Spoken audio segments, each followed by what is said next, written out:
AP mega DSC 2025 అభ్యర్థులకు మంత్రి నారా లోకేష్ తీపి కబురు చెప్పారు.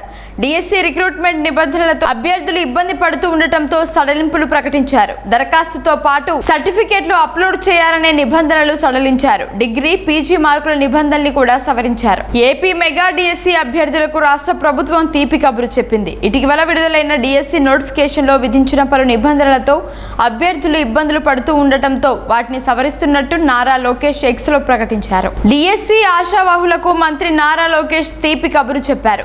దరఖాస్తు చేసే సమయంలోనే సర్టిఫికేట్లను అప్లోడ్ చేయాలనే నిబంధనతో అభ్యర్థులు ప్రిపరేషన్ సమయంలో ప్రభుత్వ కార్యాలయాల చుట్టూ తిరగాల్సి వస్తోంది. కుల ధృవీకరణ, నివాస ధృవీకరణ, ప్రైవేట్ అభ్యర్థులు అవసరమైన పత్రాల కోసం ప్రభుత్వ కార్యాలయాల చుట్టూ చక్కర్లు కొడుతున్నారు. డిఎస్సికి దరఖాస్తు చేయడానికి అవసరమైన పత్రాల కోసం కీలకమైన సమయం వృధా అవుతున్న విషయాన్ని గుర్తించిన మానవ వనరుల శాఖ మంత్రి నారా లోకేష్ అభ్యర్థులు పరీక్షలకు సన్నద్ధం కావాలని సూచించారు.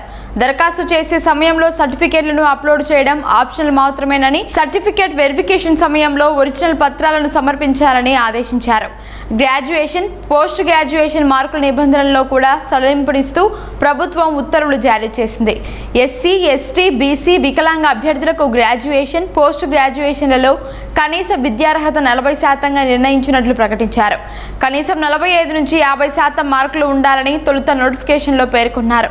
దీంతో లక్షలాది మందికి డిఎస్సికి దరఖాస్తు చేసే అవకాశం లేకుండా పోయింది. దీనిపై రాజకీయంగా కూడా పెద్ద ఎత్తున విమర్శలు రావడంతో అర్హత మార్కులను తగ్గించారు. డిఎస్సిలో ఫిజిక్స్, కెమిస్ట్రీ పోస్టులకు విద్యార్హతల విషయంలో గందరగోళం నెలకొంది. కొన్ని పోస్టులకు ఫిజిక్స్, కెమిస్ట్రీలు చదవని బీసీఏ అభ్యర్థులను అనుమతించి బీఎస్సీ కంప్యూటర్స్ ను అనుమతించడం లేదని, బీఎస్సీ కంప్యూటర్స్ చదివిన వారికి కెమిస్ట్రీ స్థానంలో కంప్యూటర్స్ బోధిస్తారని, బీసీఏ అభ్యర్థులకు ఫిజిక్స్, కెమిస్ట్రీ సబ్జెక్టులు ఉండవని డిఎస్సీ అభ్యర్థులు చెబుతున్నారు. బీఎస్సీ కంప్యూటర్స్ అభ్యర్థులను అనుమతించకుండా బీసీఏ చదివిన వారిని అనుమతించడంపై అసంతృప్తి వ్యక్తం చేస్తున్నారు.